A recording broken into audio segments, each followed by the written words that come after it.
Shalom Bapak Ibu yang saya kasih dalam Tuhan Yesus Kristus, mengakhiri tahun 2022.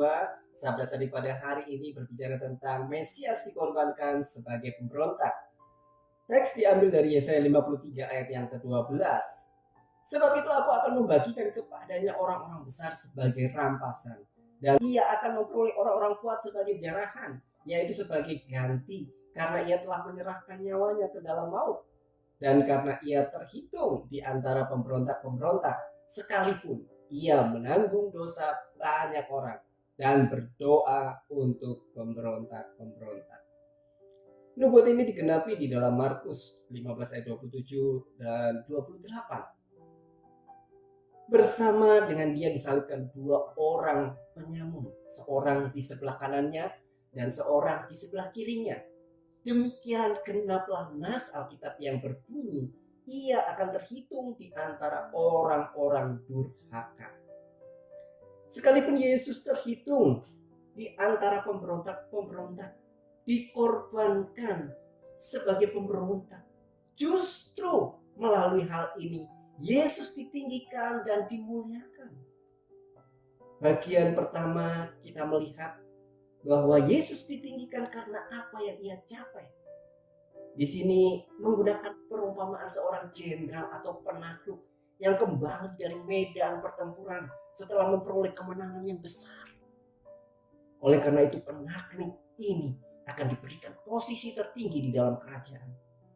Namun dia terlihat membagi rampasan kemenangan itu dengan prajuritnya dan memberikan masing-masing bagiannya. Apa yang dilalui oleh penakluk ini untuk mendapatkan kemenangan seperti itu? Ada beberapa alasan mengapa Yesus Kristus ini akan diberikan posisi yang begitu mulia untuk selama-lamanya. Alasan yang pertama, dia menyerahkan nyawanya. Yesus mencurahkan hidupnya bagi kita. Yesus memberikan segalanya kepada orang berdosa.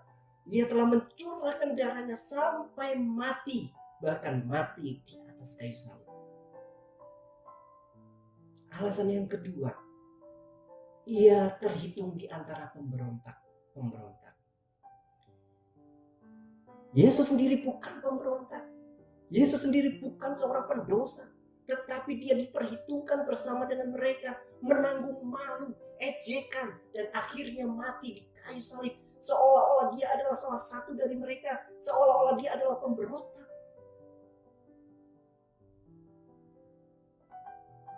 Alasan yang ketiga, dia menanggung dosa banyak orang.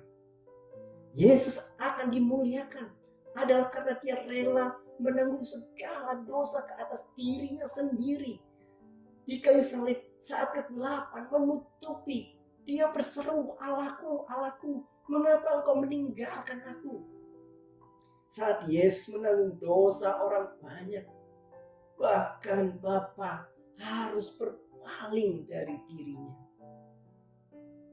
Dan alasan yang keempat, dia bersafaat bagi para pemberontak.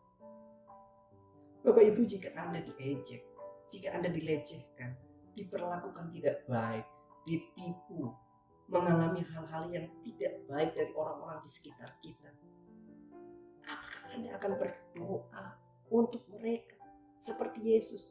Bapa, ampunilah mereka.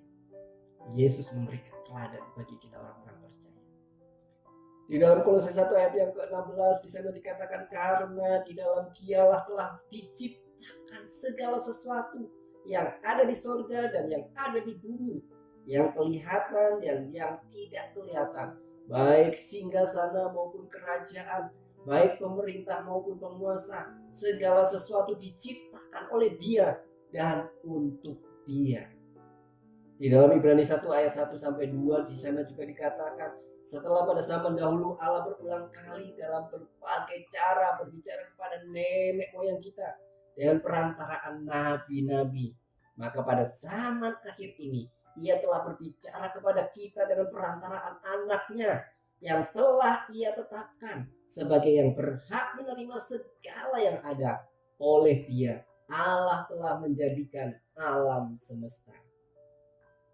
Alam semesta dan segala isinya adalah milik Kristus. Dia menciptakan segala sesuatu dan merupakan pewaris segala sesuatu. Segala sesuatu yang tidak terlihat maupun yang terlihat diciptakan oleh Yesus dan untuk Yesus. Kita sebagai orang-orang yang percaya kepada Yesus Kristus, kita adalah ahli waris kerajaan Allah.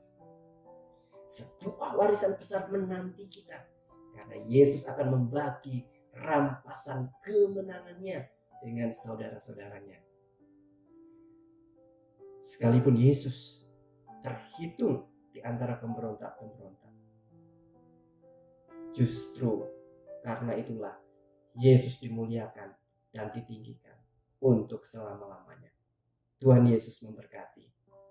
Amin.